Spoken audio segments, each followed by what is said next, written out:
vérifier si vous m'entendez bien. Ça s'en vient, ça s'en vient. Est-ce que je tasse le micro ou...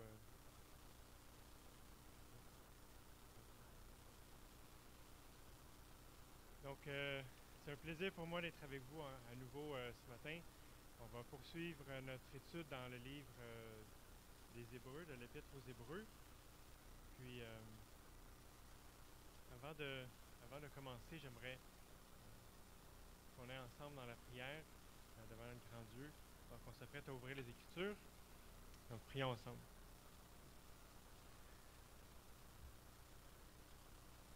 Seigneur Dieu, on veut te louer, on veut te rendre grâce à nouveau pour ce privilège de pouvoir ouvrir ta parole, de pouvoir entendre ta voix, Seigneur, par ta parole ce matin dans le livre de l'Épître aux Hébreux.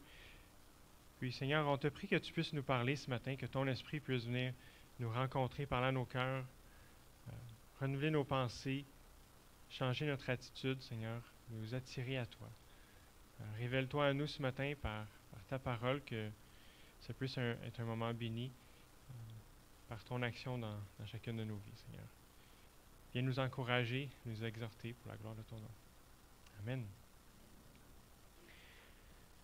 Est-ce qu'il vous arrive parfois de trouver que la marche chrétienne est difficile?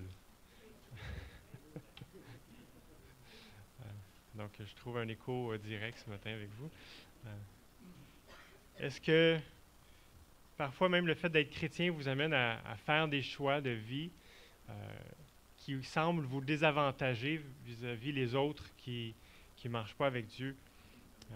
Soit un choix de carrière ou de vie autre. Parfois, peut-être que vous êtes fatigué de vous battre contre un péché ou une habitude de vie. Puis vous dites, il me semble que ça serait plus simple si je n'avais pas à suivre Dieu, si je peux juste faire ce que ma chair veut que je fasse. Peut-être que vous êtes fait vendre la vie chrétienne comme étant une vie de simplicité, de succès. Le Seigneur va être avec toi, puis tout va bien aller. Puis finalement, vous avez commencé à marcher, puis vous vous êtes rendu compte, hey, il y a des moments difficiles, puis il y a des choses, c'est plus dur qu'avant. Parce que justement, je ne peux plus juste écouter ma chair. Fait que malgré qu'on a des moments de grande réjouissance, puis on voit le bénéfice, on voit la joie qui est attachée à marcher avec Dieu, n'empêche qu'il y a toujours des moments où est-ce qu'on se rend compte que c'est difficile, puis il y a des épreuves qui peuvent venir parfois même parce qu'on est chrétien.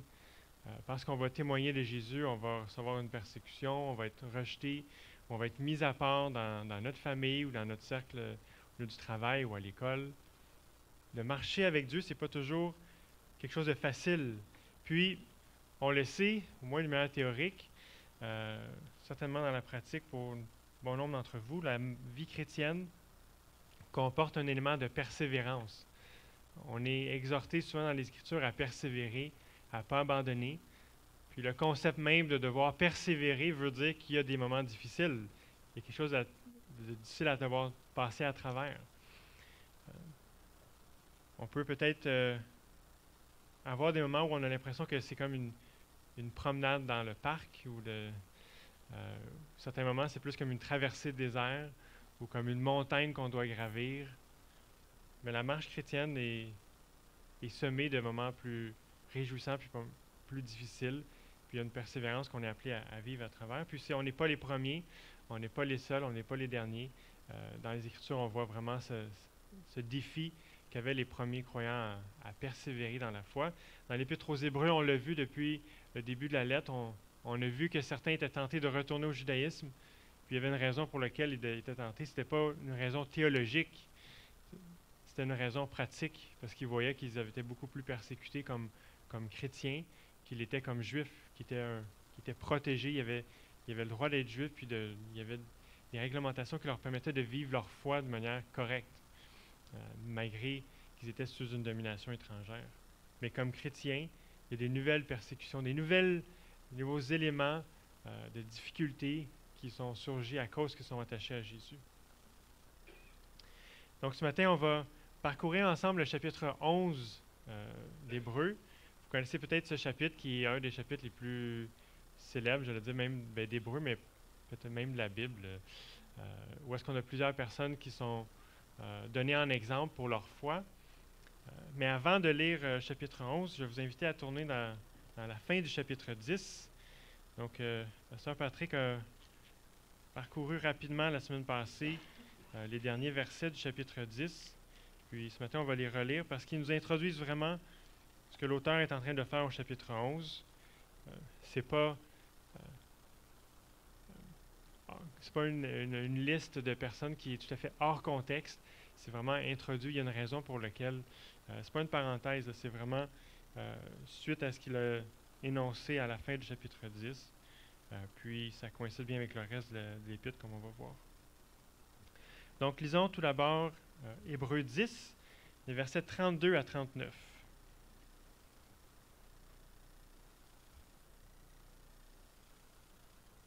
Mais souvenez-vous de ces premiers jours où, après avoir été éclairés, vous avez soutenu un grand et douloureux combat. D'une part, exposé en spectacle par les opprobes et les tribulations, d'autre part, vous rendant solidaires de ceux qui subissaient ce traitement. En effet, vous avez eu de la compassion pour les prisonniers, et vous avez accepté avec joie qu'on vous arrache vos biens, sachant que vous aviez des possessions meilleures et permanentes. N'abandonnez donc pas votre assurance qui comporte une grande récompense. Vous avez en effet besoin de persévérance, afin qu'après avoir accompli la volonté de Dieu, vous obteniez ce qui vous est promis. Car en peu de temps, bien peu, et celui qui doit venir viendra, et il ne tardera pas, et mon juste vivra par la foi. Mais s'il se retire, mon âme ne prend pas plaisir en lui. Quant à nous, nous ne sommes pas de ceux qui se retirent pour se perdre, mais de ceux qui croient, pour sauver leur âme. Donc il y a un appel à persévérer, à ne pas abandonner, à marcher dans l'adversité, afin d'hériter de grandes récompenses. Donc on a dans ces versets qu'on vient de lire, comme l'essentiel du message de l'auteur, qu'on va voir qui va être exemplifié avec tous les personnages bibliques qu'on va lire ensemble dans le chapitre 11. Mais il y a plusieurs choses que l'auteur fait ici. Premièrement, il leur rappelle les souffrances et les tribulations passées. Il leur rappelle qu'ils ont passé à travers des difficultés, puis ils ont tenu ferme dans ces difficultés-là. Ils ont été persécutés, ils ont été solidaires avec ceux qui étaient persécutés, avec les prisonniers. Ils ont même accepté, au verset 34, avec joie qu'on leur arrache leurs biens, sachant qu'ils en avaient des meilleures et des plus permanentes. Ils se sont fait arracher quelque chose qu'ils ne pouvaient pas garder pour gagner quelque chose qu'ils auraient éternellement, qu'ils ne pourraient pas perdre. Amen. Donc leur persévérance à travers l'épreuve sur terre était basée sur une espérance céleste, une espérance dans une récompense qui allait venir un jour, une espérance qui était meilleure. Donc ils ont été prêts à perdre quelque chose qui ne valait pas grand-chose au final pour gagner quelque chose qui vaut de manière immense, éternelle. Puis l'auteur les appelle à ne pas abandonner la foi, mais à persévérer par la foi. Donc c'est par la foi qu'il les interpelle à persévérer lorsqu'il cite le passage dans Habakkuk. « Et mon juste vivra par la foi ». Parfois, on n'est pas sûr si il vit parce qu'il a la foi ou il vit avec la foi. Donc c'est de quelle manière, qu'est-ce qui est plus logique. En français, on pourrait voir un et l'autre, mais dans le contexte ici, c'est évident que l'auteur veut dire que ceux qui sont justes, ceux qui sont les croyants, mais ils vivent, ils marchent par la foi. Donc, ils marchent leur vie chrétienne, ils marchent leur vie avec Dieu par la foi. Donc, c'est un élément, une composante, la foi, qui est extrêmement importante dans la manière que nous, on va marcher, qu'on va vivre.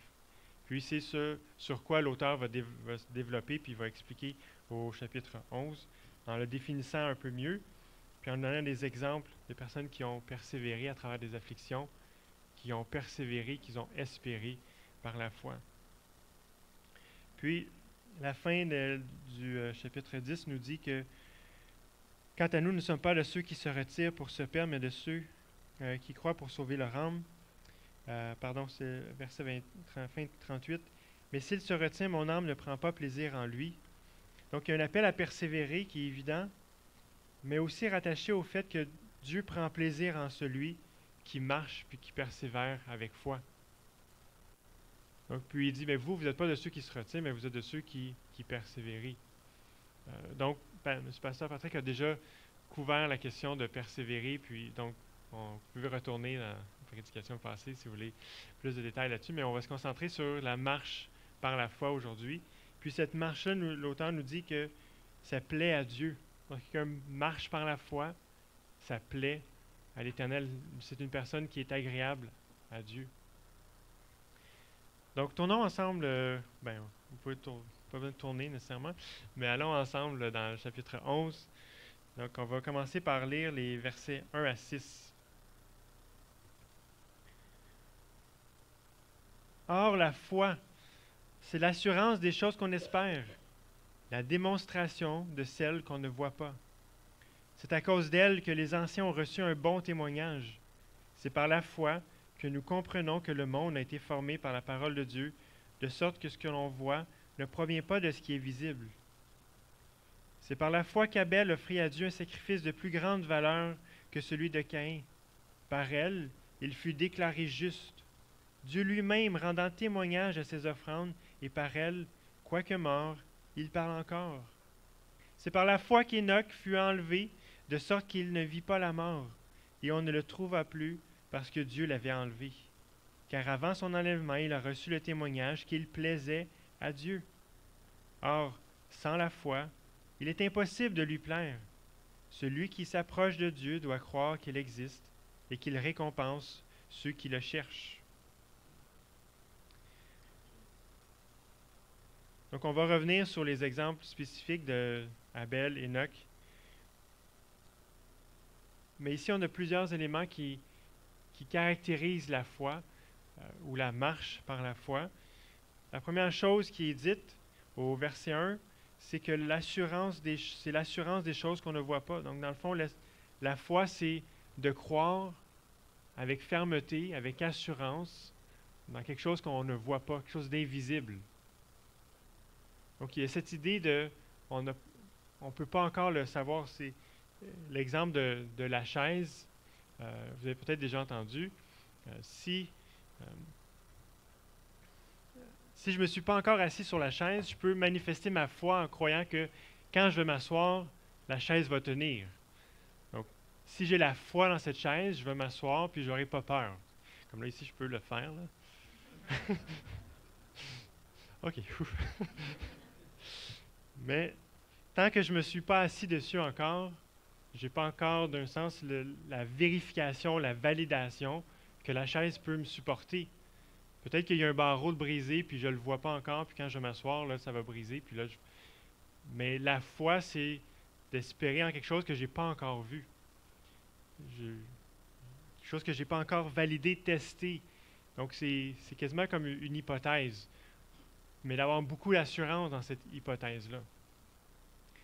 Mais cette hypothèse-là va être basée sur des faits, sur des paroles que je vais avoir entendues, sur mon observation de la chaise. Je peux voir qu'elle a tous les barreaux qui semblent bien connectés ensemble. Je peux baser ma foi sur des choses qui sont tangibles, sur une parole d'une personne crédible. Comme je ne suis jamais allé en Nouvelle-Zélande, je sais qu'il y a quelqu'un ici ce matin, je ne suis jamais allé. On m'a dit que la Nouvelle-Zélande existe. Je l'ai vu sur une carte, mais je ne suis jamais allé moi-même. Mais je peux placer ma foi dans les témoignages des autres personnes, puis savoir puis avoir assez d'assurance, de fermeté, puis de dire, OK, la Nouvelle-Zélande existe véritablement, parce que le témoignage que j'en ai reçu est crédible.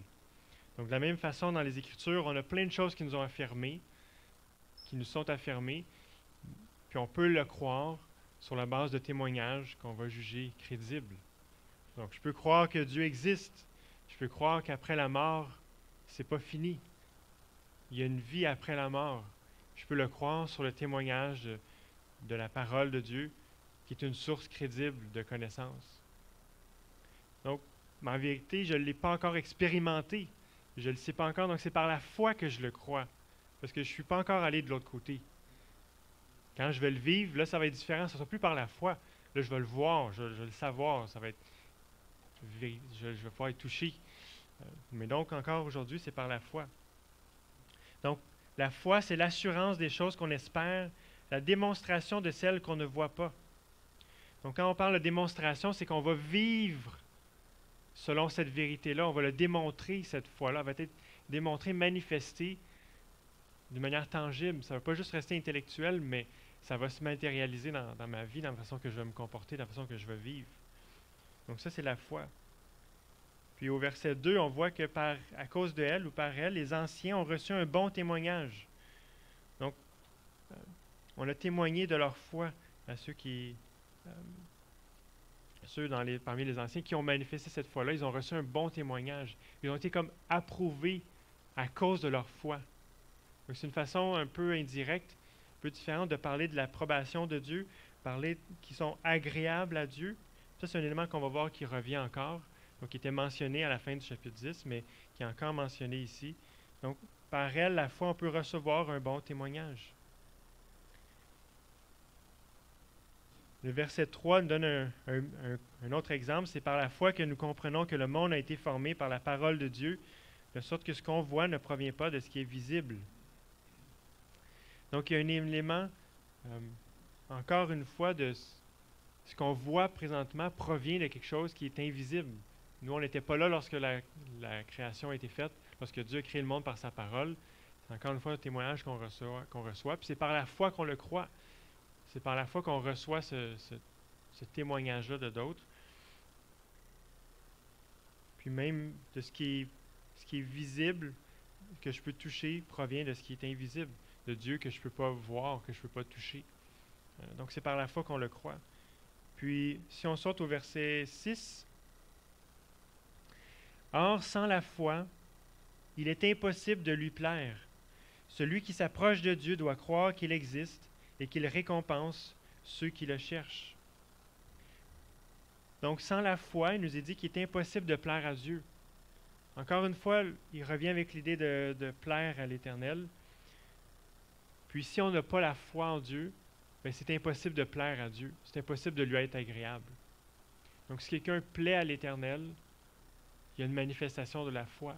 C'est un principe que l'auteur va énoncer, puis va développer, puis ça va être, si on peut dire, des lunettes avec lesquelles il va lire l'histoire biblique.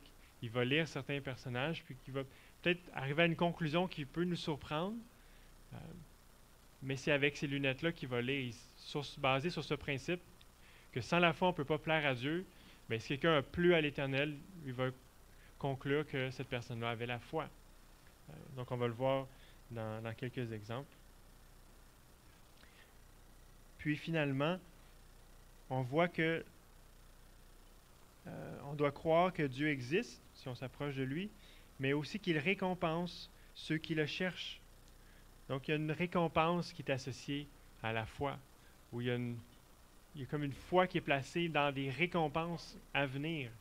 Donc on espère qu'en croyant en Dieu, qu'en marchant avec lui, il y a comme une foi, une espérance qu'il y a des récompenses qui sont attachées avec ça, qui sont rattachées à cette foi, à ces sacrifices qu'on peut faire pour marcher avec Dieu. Donc ça, c'est les grands principes de foi que l'auteur va développer. On va revenir sur ces principes-là avec les différents exemples. Donc, je vais essayer de ne pas prendre trop de temps il y a comme 15 personnes dans le chapitre, mais je vais essayer de passer à travers puis de souligner comment est-ce que l'élément de foi est manifesté dans chacune de ces personnes, puis qu'est-ce que l'auteur choisit de souligner dans cette histoire ou dans ce personnage biblique qu'il va raconter. Donc, je vais juste relire du verset 4 jusqu'au verset 7 pour voir trois personnages bibliques anciens, donc Enoch, Abel et Noé. Donc, si je reprends la lecture à partir du verset 4, c'est par la foi qu'Abel offrit à Dieu un sacrifice de plus grande valeur que celui de Caïn. Par elle, il fut déclaré juste, Dieu lui-même rendant témoignage à ses offrandes, et par elle, quoique mort, il parle encore. C'est par la foi qu'Enoch fut enlevé de sorte qu'il ne vit pas la mort, et on ne le trouva plus parce que Dieu l'avait enlevé. Car avant son enlèvement, il a reçu le témoignage qu'il plaisait à Dieu. Or, sans la foi, il est impossible de lui plaire. Celui qui s'approche de Dieu doit croire qu'il existe et qu'il récompense ceux qui le cherchent. C'est par la foi que Noé, divinement averti de ce qu'on ne voyait pas encore et saisi d'une pieuse crainte, construisit une arche pour sauver sa famille. C'est par elle qu'il condamna le monde et devint héritier de la justice qui s'obtient par la foi. Donc, j'aimerais débuter avec Enoch. Donc, je ne sais pas si vous vous rappelez, c'est un des personnages dans les premières généalogies des Écritures qui dit qu'il a vécu il a marché avec Dieu pendant 300 ans, puis à un moment donné, Dieu l'a enlevé. Puis l'auteur ici souligne qu'il a trouvé il a reçu le témoignage qu'il plaisait à Dieu. Puis la logique ici, c'est assez simple. Parce qu'il était agréable à Dieu, puis que sans la foi, c'est impossible de plaire à Dieu, bien, Enoch avait une grande foi. Même si le mot foi peut-être n'était pas présent dans le texte de la Genèse, mais l'auteur ici conclut que s'il était agréable à Dieu, puis sans la foi, on ne peut pas être agréable à Dieu, ça veut dire qu'il avait une grande foi. Donc, il a marché avec Dieu, puis il a manifesté sa foi, sa confiance en l'Éternel. Quand on arrive avec Abel, au verset 4, c'est un peu plus compliqué, mais c'est la même logique qu'on voit ici. Donc, c'est par la foi qu'Abel offrit à Dieu un sacrifice de plus grande valeur que celui de Caïn. Donc, quand on regarde les Écritures, on voit que chacun a apporté le fruit de son travail, un des fruits de la terre avec ses récoltes, puis ça c'était Caïn, puis Abel est arrivé avec les animaux, puis on se dit, peut-être qu'il y avait, dans le fond, Dieu, il voulait l'animal, puis il ne voulait pas les récoltes. C'était pour ça que le sacrifice à Abel était meilleur, était agréable à l'Éternel. Mais ce que l'auteur souligne ici, c'est plutôt la foi de Abel, pas la qualité de son sacrifice, mais la foi. C'est encore un peu la même logique qui est appliquée par l'auteur. Si on ne peut pas plaire à Dieu sans la foi, l'auteur va conclure ici que Abel devait manifester de la foi. Puis son sacrifice était fait par la foi, contrairement à celui de Caïn, qui lui-même, on le voit dans sa réaction, dans sa façon qu'il a réagi lorsqu'il a été repris par l'Éternel. Il s'est endurci, puis il a laissé libre cours au péché. Donc, son comportement ne manifestait pas sa foi non plus en l'Éternel, en Dieu. Donc, Abel, son sacrifice était plus agréable à Caïn. En fait, c'était parce qu'il était dans la foi. Donc, c'est par sa foi qu'il a été rendu comme agréable à l'Éternel. Puis, lorsqu'on arrive avec Noé, au verset 7, c'est intéressant, il dit il a été divinement averti de ce qu'on ne voyait pas encore. Donc, cette idée de croire en quelque chose qu'on ne voit pas encore, de placer sa confiance dans quelque chose qui n'est pas encore arrivé, pour Noé, c'était évident. Il n'y avait pas encore l'eau sur la terre, il n'y avait pas encore de raison de construire une arche, de construire un bateau. Mais c'est par la foi que Noé a construit, en mettant sa confiance sur l'affirmation que l'Éternel avait dite.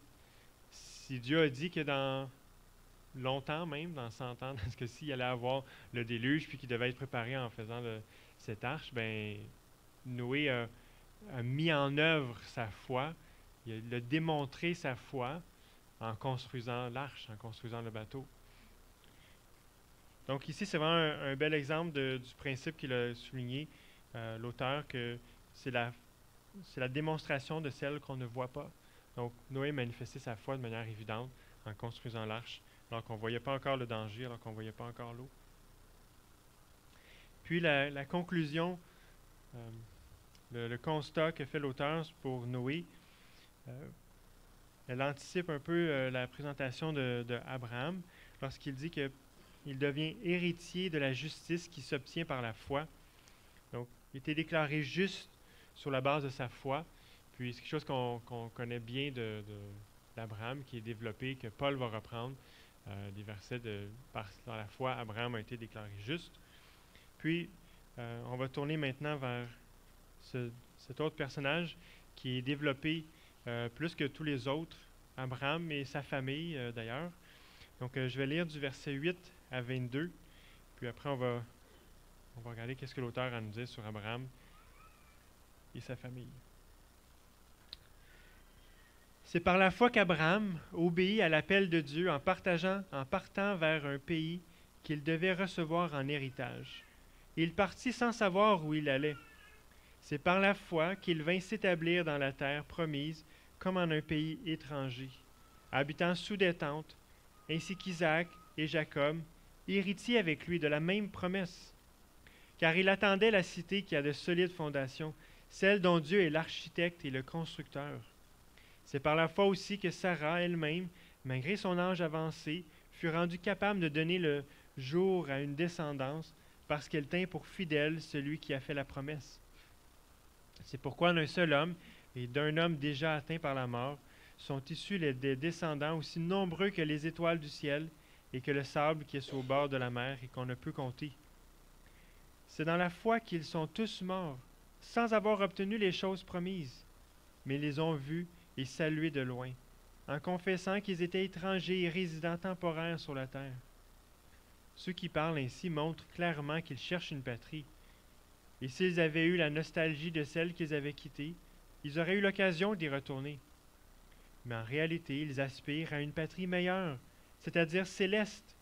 C'est pourquoi Dieu n'a pas honte d'être appelé leur Dieu, car il leur a préparé une cité. C'est par la foi qu'Abraham, mis à l'épreuve, a offert Isaac. C'est son fils unique qu'il offrait, lui qui avait reçu les promesses, et à qui il avait été dit, c'est par Isaac que tu auras une descendance qui porte ton nom. Il comptait que Dieu est puissant même pour faire ressusciter d'entre les morts. C'est pourquoi son fils lui fut rendu. Il y a là un symbole. C'est par la foi qu'Isaac bénit Jacob et Ésaü en vue de l'avenir.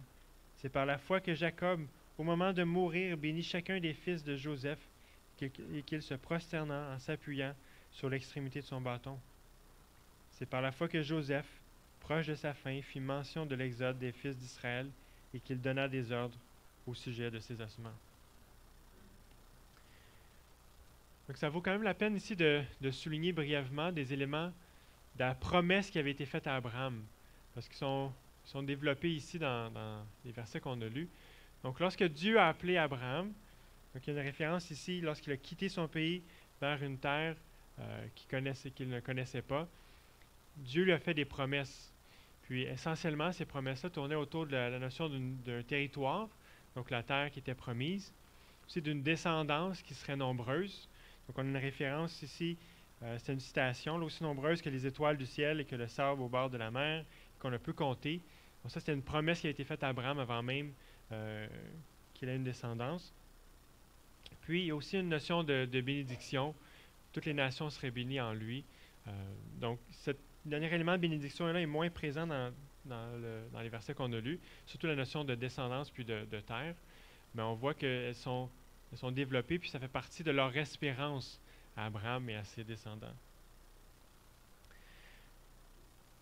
Puis, c'est vraiment intéressant de noter, de remarquer comment est-ce que l'auteur établit une relation entre comme le germe des promesses faites à Abraham, puis la pleine réalisation future.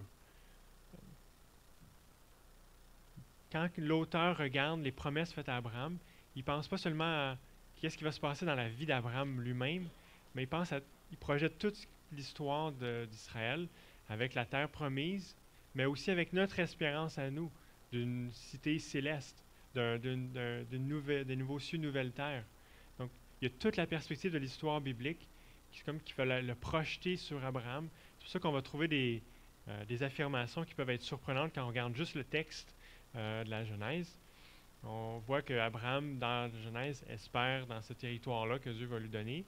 Bon, on n'a pas beaucoup plus d'informations que ça, mais ici, on va trouver dans l'espérance qui est faite d'Abraham, sa foi,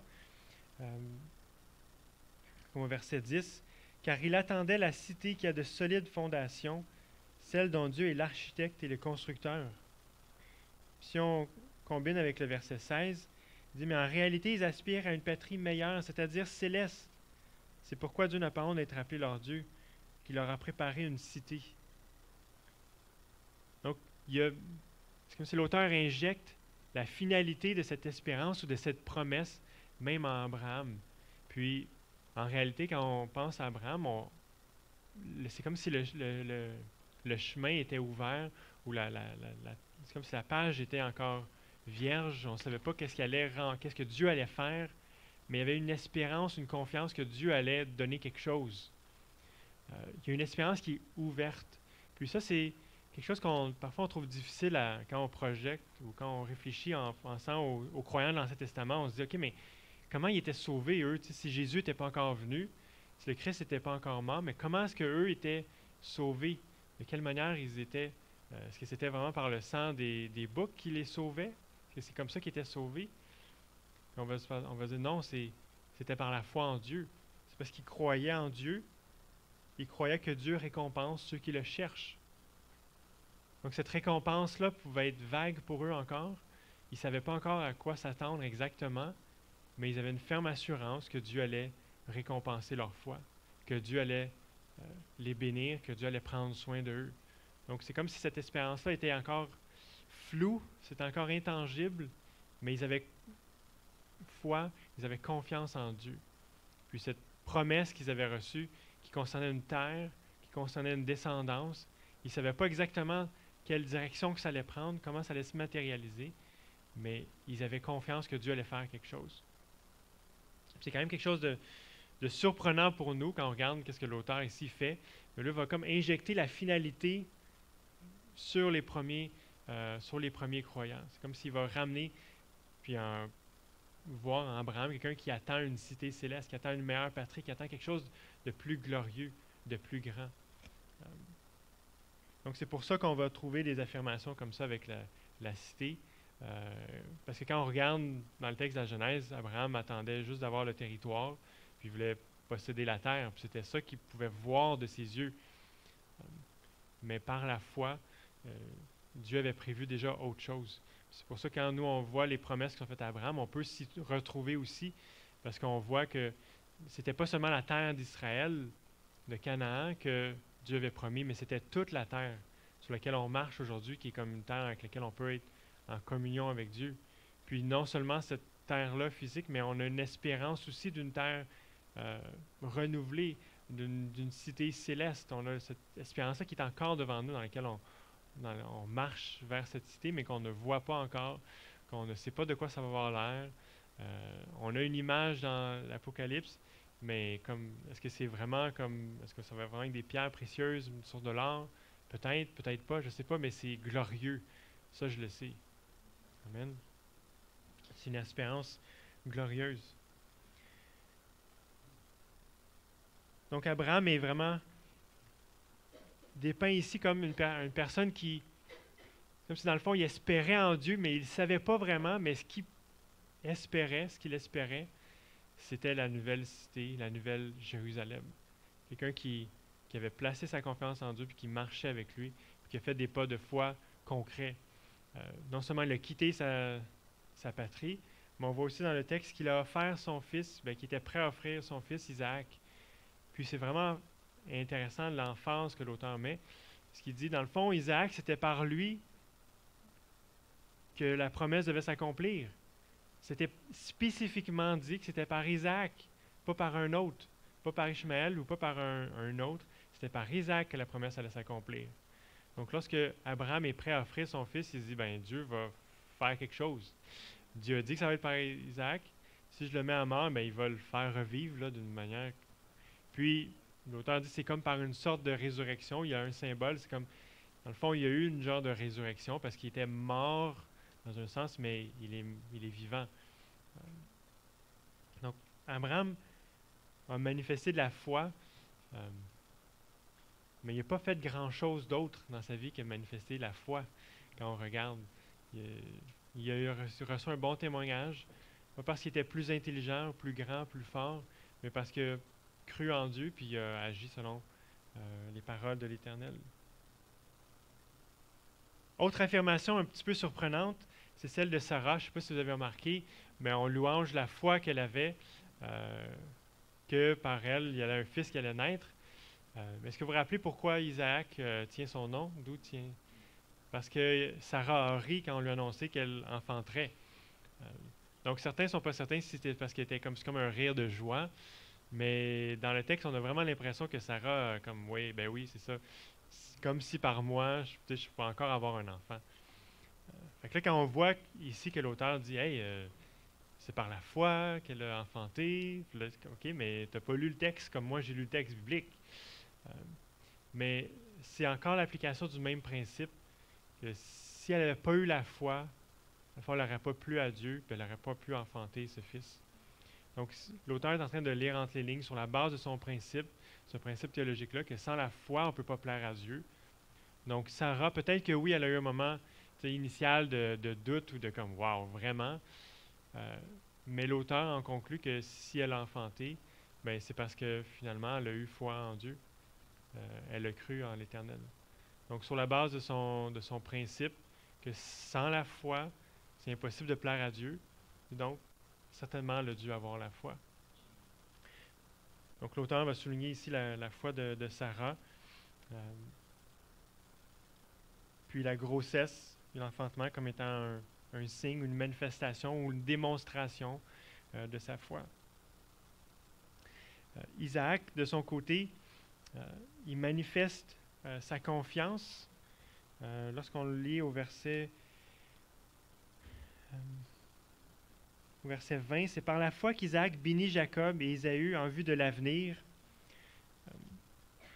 Donc, c'est pas évident de prime abord, mais en quoi c'était la foi qu'il a béni ses deux fils? Est-ce que c'était une pratique courante? En quoi ça demande la foi de bénir ses fils? Puis en fait, la bénédiction, pour Jacob, c'était, bon, il pensait que c'était Ésaü, mais pour le premier qu'il a béni, dans le fond, il avait la foi que Dieu allait accomplir ses promesses dans son fils.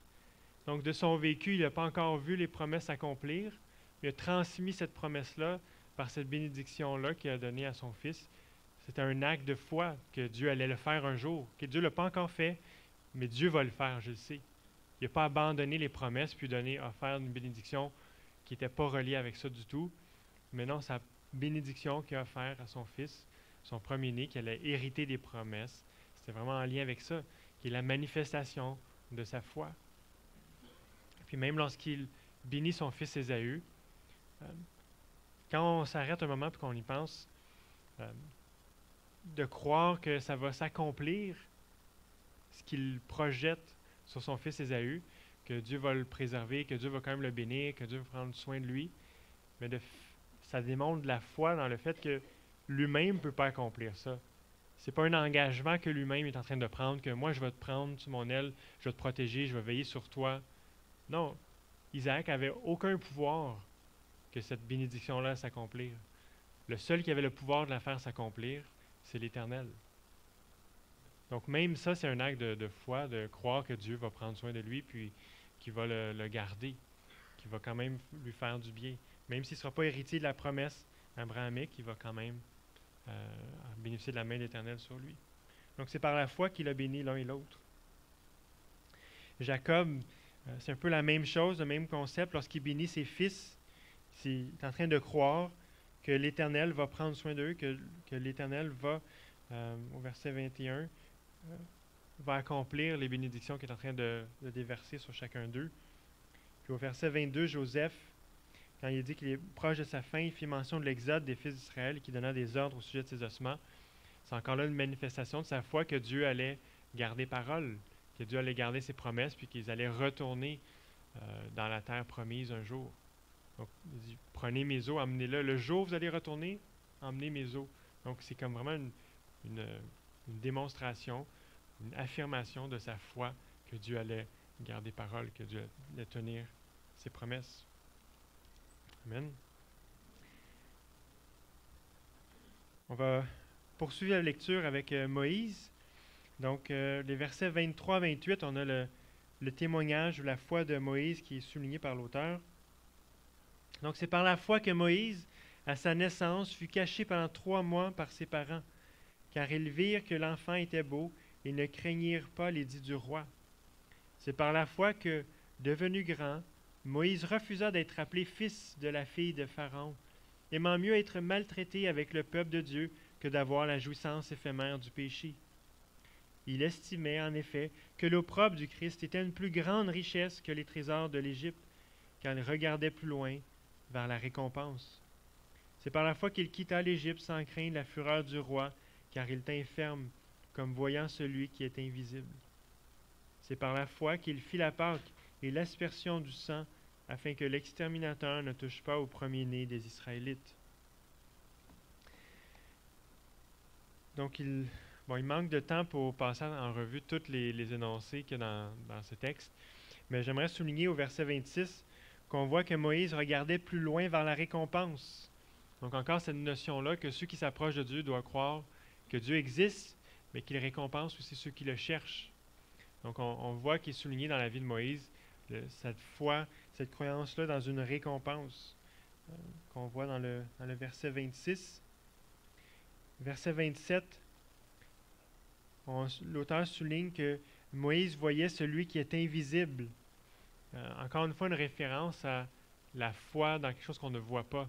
Donc, il a cru en celui qui est invisible, qu'il ne pouvait pas voir tangiblement, mais il a plus craint l'Éternel. De la même façon, ses parents, au verset 23, qu'à sa naissance, il fut caché par ses parents, qui virent que l'enfant était beau et ne craignirent pas l'édit du roi, parce qu'ils ont craint l'Éternel plus qu'ils ont craint le roi. Donc, ils ont craint celui qui ne pouvait pas voir, au lieu de craindre celui qui avait un pouvoir très tangible, concret devant eux, pour les faire mettre à mort. Verset 28, de manière un peu implicite, on a encore un énoncé de Moïse qui croit dans les choses qu'il ne voit pas. Lorsqu'on dit qu'il fait l'aspersion du sang sur les linteaux, dans le fond, à la Pâque, l'ange de mort qui devait venir pour tuer tous les premiers-nés, c'était encore quelque chose d'invisible, quelque chose de futur, quelque chose qu'il ne voyait pas encore. Et donc, de mettre le sang sur les linteaux, c'est de faire confiance à Dieu, de croire ce qu'il a dit. Il a annoncé quelque chose, donc ils ont cru en accomplissant, puis l'ont démontré en mettant le sang sur les linteaux. Donc, c'est encore là une preuve de foi, une manifestation de leur foi. Puis juste souligner l'élément de Christ, encore une fois, qui est peut-être surprenant. Au verset 26, l'auteur dit « Il estimait en effet que l'opprobre du Christ était une plus grande richesse que les trésors de l'Égypte, car il regardait plus loin vers la récompense. » Christ, dans l'Exode, est-ce qu'on voit Jésus, comment est-ce que l'auteur insère ça ici? Est-ce qu'il est en train de... Est-ce que c'est anachronistique comme lecture? C'est-à-dire qu'il prend quelque chose de plus tard, puis là, il le projette encore dans le passé. Comment est-ce qu'il peut souligner que c'était que l'opprobre de Christ était plus grande richesse pour Moïse? Il n'avait pas vu encore Christ, il n'avait pas encore vu le Seigneur Jésus. Comment il peut affirmer ça? Donc, je crois que c'est encore un peu le même principe, que l'auteur voit un peu toute la grande vue d'ensemble, puis il est en train d'associer les choses ensemble. C'est-à-dire que lorsque Moïse est en train d'accepter de s'identifier avec le peuple de Dieu, s'identifier avec l'Éternel, plutôt qu'avec Pharaon, avec l'Égypte, avec la fille du Pharaon, lorsqu'il accepte l'opprobre, lorsqu'il accepte même de devoir quitter son poste, quand il est en train de s'identifier avec ce peuple, c'est qu'il est en train de faire un peu la même chose que lorsque nous, comme croyants, on s'identifie avec Christ.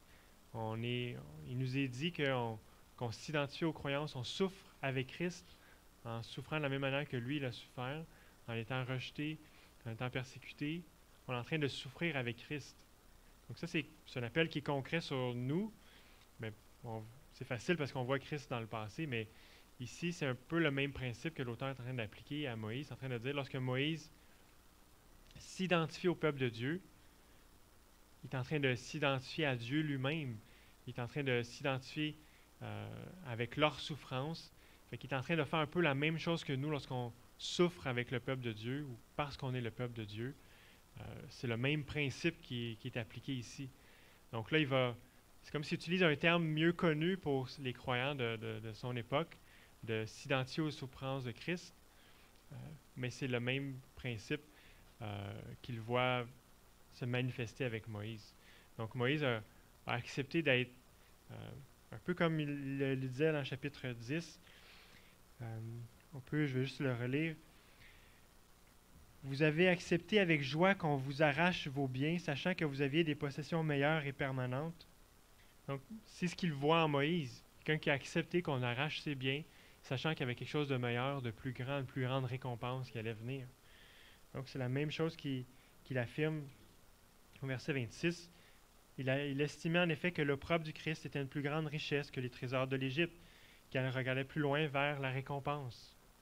Donc, l'auteur est vraiment toujours en train de faire la même chose. C'est vraiment ces lunettes avec lesquelles il est en train de lire l'histoire d'Israël, en train de souligner des éléments clés de la foi de plusieurs des personnages. Donc, cette foi qu'on voit en Moïse, c'est une foi qu'on est appelé aussi à vivre. Je vais le passer plus rapidement dans les prochains. C'est difficile pour moi de pas. Il y a tellement de choses à souligner, mais versets 21 à 31 pour commencer. C'est par la foi qu'il traversa la mer Rouge comme une terre sèche, tandis que les Égyptiens qui en firent tentative furent engloutis.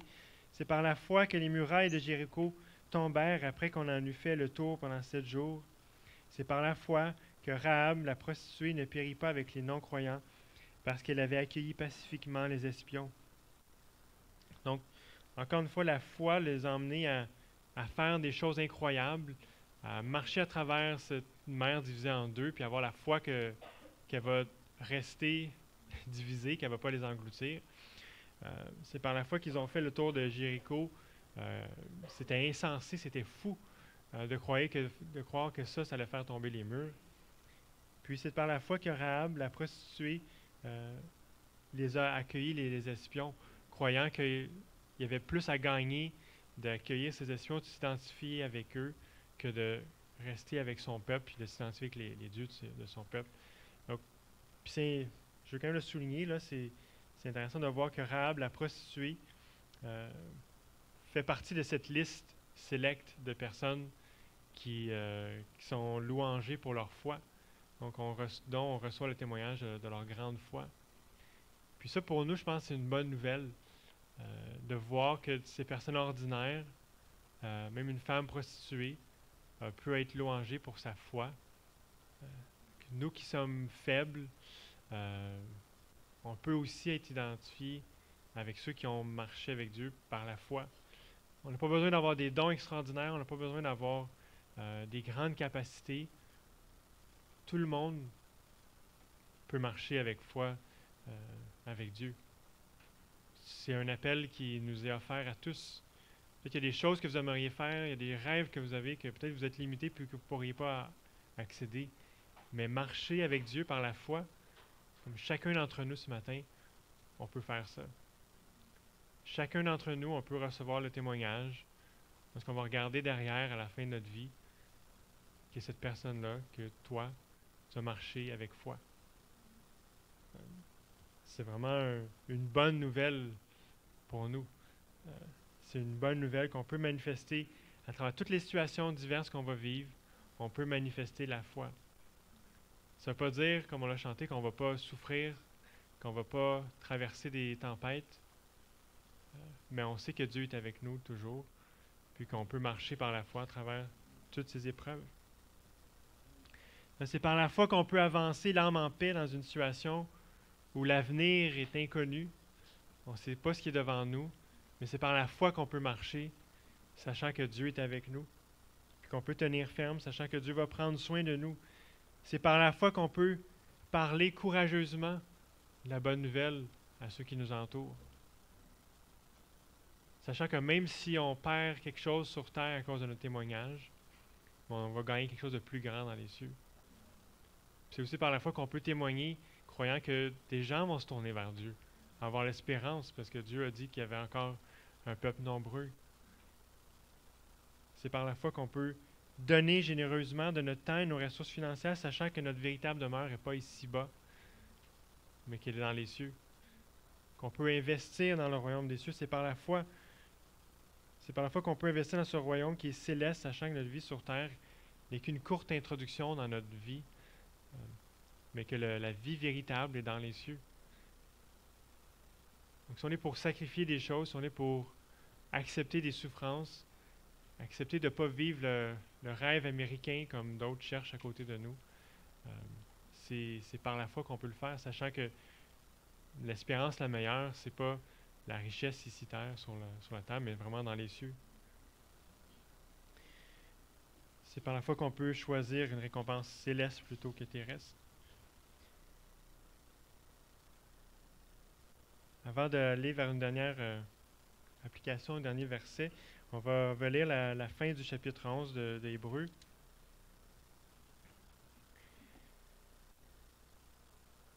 Donc à partir du verset 32.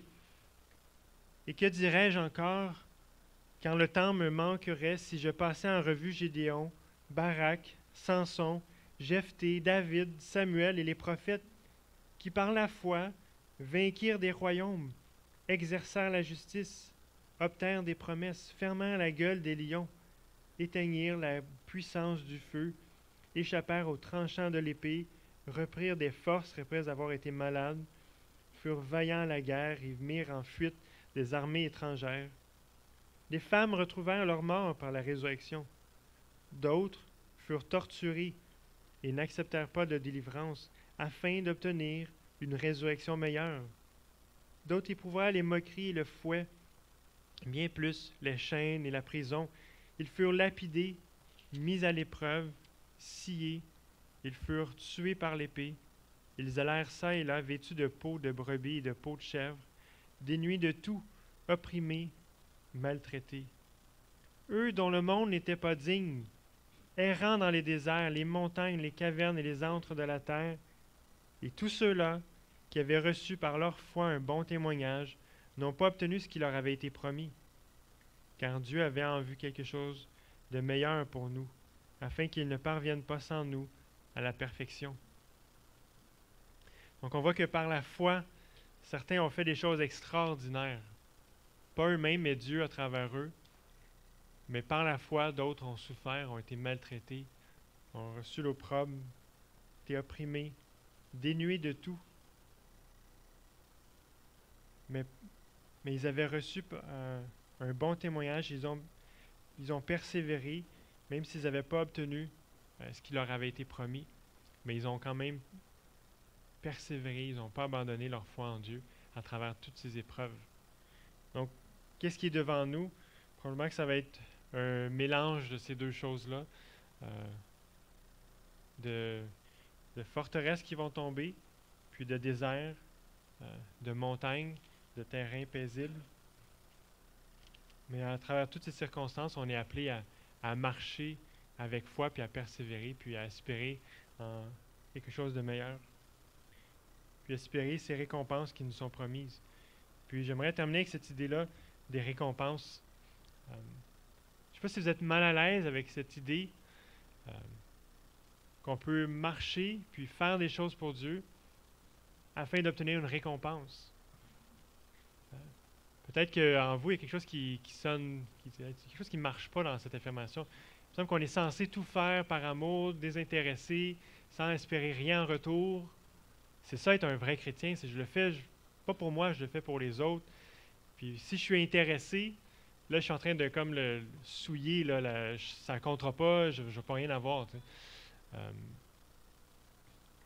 Mais à de nombreux endroits dans les Écritures, Jésus même nous invite à marcher avec Dieu en vue de récompenses à venir. Puis la distinction qu'il fait, c'est ne pas chercher les récompenses sur la terre, mais de chercher celles qui sont dans les cieux. Mais c'est quand même un appel à avancer avec la carotte. Comme ça, il y a le bâton puis la carotte. Comme avance avec le bâton, il y a une punition. Avec la carotte, il y a une récompense. Mais Jésus a utilisé la carotte pour nous aider à avancer. C'est parfois contre-intuitif quand on y pense, mais c'est vraiment dans les Écritures. Puis, juste quelques exemples dans le chapitre 6 de Matthieu. Je vais vous lire 3 affirmations de Jésus. Donc, au chapitre 6, verset 1, il dit « Gardez-vous de pratiquer votre justice devant les hommes, pour en être vu, autrement vous n'aurez pas de récompense auprès de votre Père qui est dans les cieux. » Le concept, c'est que vous allez l'avoir sur terre, votre récompense, si vous le faites devant les hommes. Mais il parle d'une récompense auprès de votre Père qui est dans les cieux. Verset 6, « Mais toi, quand tu fermes ta porte et pries ton Père qui est dans le lieu secret, et ton Père qui le voit dans le secret te le rendra. » Encore cette idée d'une récompense, il va te le rendre. Donc, pas devant les hommes, mais devant Dieu. Puis, versets 19 et 20, Ne vous amassez pas de trésors sur la terre où les vers et la rouille détruisent et où les voleurs percent et dérobent, mais amassez des trésors dans le ciel où ni les vers ni la rouille ne détruisent et où les voleurs ne percent ni ne dérobent. C'est clair. Cherchez pas à vous amasser des trésors sur la terre. Cherchez à vous amasser des trésors dans les cieux. Là, ils sont en sécurité. Donc, il y a quand même un appel comme à marcher avec Dieu puis à sacrifier, pas pour rien. Si tu perds des amis sur terre, si tu perds ta famille sur terre, c'est pas pour rien. Il y a une récompense qui est attachée à ça. Dieu le voit dans les cieux, puis Dieu va te le rendre. Amen. Donc j'aimerais conclure en vous invitant, ou en se rappelant de cette invitation du Seigneur Jésus, à investir dans le royaume céleste, dans le royaume de Dieu plutôt que le royaume sur terre. En se rappelant que Jésus il est venu sur terre pour nous racheter, pour nous réconcilier avec Dieu. Il est mort afin que nous, on n'ait pas à mourir. Il nous a rachetés de l'esclavage du péché afin de nous réconcilier avec Dieu. Mais Jésus n'est pas mort, puis est resté dans le tombeau. Mais il est mort et est ressuscité. Puis il est dans les cieux, puis il nous attend. Puis j'aimerais terminer avec ces versets de notre Seigneur Jésus qui dit que votre cœur ne se trouble pas. Donc Jean 14, 1 à 3. Que votre cœur ne se trouble pas. Croyez en Dieu. Croyez aussi en moi. Il y a beaucoup de demeures dans la maison de mon Père. Sinon, je vous l'aurais dit, quand je vais vous préparer une place. Donc si je m'en vais, je vous prépare une place, je reviendrai et je vous prendrai avec moi, afin que là où je suis, vous y soyez aussi. Amen. Prions ensemble.